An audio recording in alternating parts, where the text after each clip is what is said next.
तो हम लोग पिछले वीडियो में क्रिस्टलाइन सॉलिड का फर्स्ट टाइप यानी आयनिक सॉलिड्स के बारे में देखे थे। अब हम लोग क्रिस्टलाइन सॉलिड का दूसरा टाइप यानी कोवैलेंट सॉलिड के बारे में देखते हैं। तो हम लोग डायमंड यानी हीरा के बारे में जानते हैं। तो डायमंड का यूज जो है बहुत विभिन्न तरह के आभूषण यानी different types of jewellery making में यूज किया जाता है। अगला ग्रेफाइट है। तो ग्रेफाइट का यूज हम लोग जानते हैं पेंसिल के निर्माण या पेंसिल में यूज किया जाता है। अगला क्वार्ट्ज जो है, तो क्वार्ट्ज का यूज बहुत सारे इलेक्ट्रॉनिक यूज हैं। तो चाहे आपका डायमंड हो गया या फिर ग्रेफाइट है या क्वार्ट्ज है, तो ये तीनों जो है आपका सॉलिड है। और किस तरह का सॉलिड है, तो ये आपके कोवैलेंट सॉलिड्स हैं। तो आज हम लोग कोवैलेंट सॉलिड्स के बारे में जानते हैं क्या होता है। तो the constituent particles are atoms which belong to non metals and are linked by covalent bond.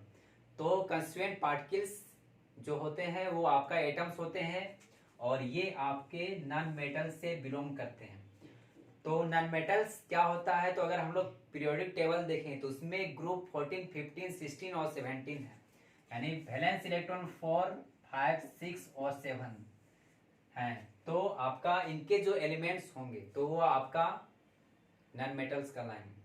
और नॉन मेटल्स के जो एटम होंगे वो एक दूसरे से कोवैलेंट बॉन्ड के द्वारा जुड़े होंगे। तो हम लोग जाने कि कोवैलेंट बॉन्ड क्या होता है। तो कोई भी एटम जो है वो आपका स्टेबल होना चाहता है और स्टेबल होने के लिए अपना डुप्लेट या ऑक्टेट यानी बाहर में 2 या 8 इलेक्ट्रॉन्स को पूरा करना चाहता है। और 2 या 8 इलेक्ट्रॉन्स को पूरा करने के लिए किसी दूसरे एटम के साथ या किसी दूसरे एटम को अपना इलेक्ट्रॉन्स या तो लॉस करेगा या तो गेन करेगा या तो शेयर करेगा। अगर एटम्स के बाहर में 1 या 2 इलेक्ट्रॉन्स है तो आसानी से अपना इलेक्ट्रॉन्स को लॉस करके और 8 इलेक्ट्रॉन्स को पूरा कर लेगा। और अगर एटम्स के बाहर में 7 या 6 इलेक्ट्रॉन्स हैं तो किसी दूसरे एटम से आपका 6 मतलब 1 या 2 इलेक्ट्रॉन्स लेके और अपना बाहर में 8 इलेक्ट्रॉन्स को पूरा कर लेगा और इस तरह से वो एटम स्टेबल हो जाएगा। लेकिन अगर किसी एटम के बाहर में 4 इलेक्ट्रॉन्स हैं तो 8 इलेक्ट्रॉन्स पूरा करने के लिए या तो 4 इलेक्ट्रॉन्स को लॉस करना होगा या किसी दूसरे एटम से 4 इलेक्ट्रॉन्स को लेना होगा। लेकिन 4 इलेक्ट्रॉन्स को लॉस करना या किसी दूसरे से 4 इलेक्ट्रॉन्स को गेन करना, इसमें बहुत ज्यादा एनर्जी की जरूरत पड़ेगा और एटम्स के पास इतना एनर्जी नहीं है कि 4 इलेक्ट्रॉन को लॉस कर सके या गेन कर सके। तब क्या होगा कि एटम जो है अपना जो 4 इलेक्ट्रॉन से किसी दूसरे एटम के साथ शेयर करेगा और इस तरह से अपना 8 इलेक्ट्रॉन्स को पूरा करेगा। तो जब दो एटम्स इक्वल इलेक्ट्रॉन्स का शेयर करके और इस तरह से अपना 8 इलेक्ट्रॉन्स को पूरा करते हैं और दोनों के बीच जो शेयर करने से जो बॉन्ड बनता है उसको हम लोग कोवैलेंट बॉन्ड के नाम से जानते हैं। इसको अगर हम लोग दूसरे तरीके से देखें तो 2 व्यक्ति हैं और दोनों एक नया बिजनेस को स्टार्ट करना चाहते हैं। अब दोनों के पास इतना पैसा नहीं है कि वो अलग अलग अपना बिजनेस को स्टार्ट कर सकें। तो क्या करते हैं कि दोनों जो है उस बिजनेस के लिए 50-50% इन्वेस्ट करते हैं उस बिजनेस को चलाने के लिए। और जब प्रॉफिट होता है तो उस प्रॉफिट का 50-50% बांट लेते हैं। और इस तरह से उस बिजनेस को चलाने के लिए जब 2 व्यक्ति आपस में जुड़ते हैं या बॉन्ड के द्वारा एक दूसरे से बनते हैं तो उस दोनों के बीच जो बॉन्ड बनेगा उसको हम लोग केमिस्ट्री की लैंग्वेज में कोवैलेंट बॉन्ड के नाम से जानेंगे। तो हम लोग देख लें यहाँ पर कि कोवैलेंट बॉन्ड जो होता है वो आपका नॉन मेटल से जुड़े होते हैं उनके एटम्स, और ये नॉन मेटल जो है एक दूसरे से कोवैलेंट बॉन्ड के द्वारा जुड़े होते हैं। अब इनका एग्जांपल दिया हुआ है, डायमंड है, ग्रेफाइट है, क्वार्ट्ज है, एक्सेट्रा, मतलब बहुत सारे और हैं। इनका हम लोग कुछ कैरेक्टरिस्टिक्स के बारे में जानते हैं कोवैलेंट सॉलिड्स का।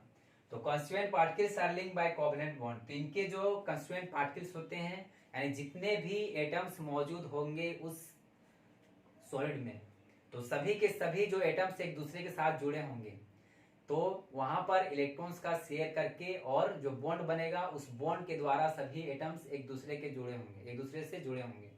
यानी उनके कोवैलेंट सॉलिड है तो उनके एटम्स जो भी होंगे कोवैलेंट बॉन्ड के द्वारा जुड़े होंगे। अगला हम लोग देखते हैं, तो these are hard as well as brittle since their networks breaks when some stress is applied. तो यहाँ पर हम लोग देखते हैं कि जो कोवलेंट सॉलिड्स होते हैं उनको वे हार्ड होते हैं, और अगर इनमें अगर हम लोग स्ट्रेस फोर्स या प्रेशर अगर लगा देते हैं तो ये टूट के अलग हो जाएंगे। आगे हम लोग देखते हैं they have high melting and boiling points. क्योंकि कोवलेंट सॉलिड जो है एक दूसरे से कोवलेंट बॉन्ड के द्वारा जुड़े होते हैं।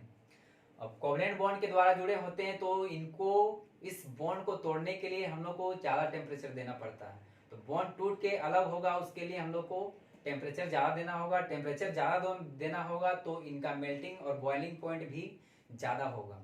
यानी कोवलेंट बॉन्ड से जुड़ने के कारण ये जो है कोवलेंट सॉलिड्स, इनका मेल्टिंग और बॉइलिंग पॉइंट बहुत ज्यादा होता है।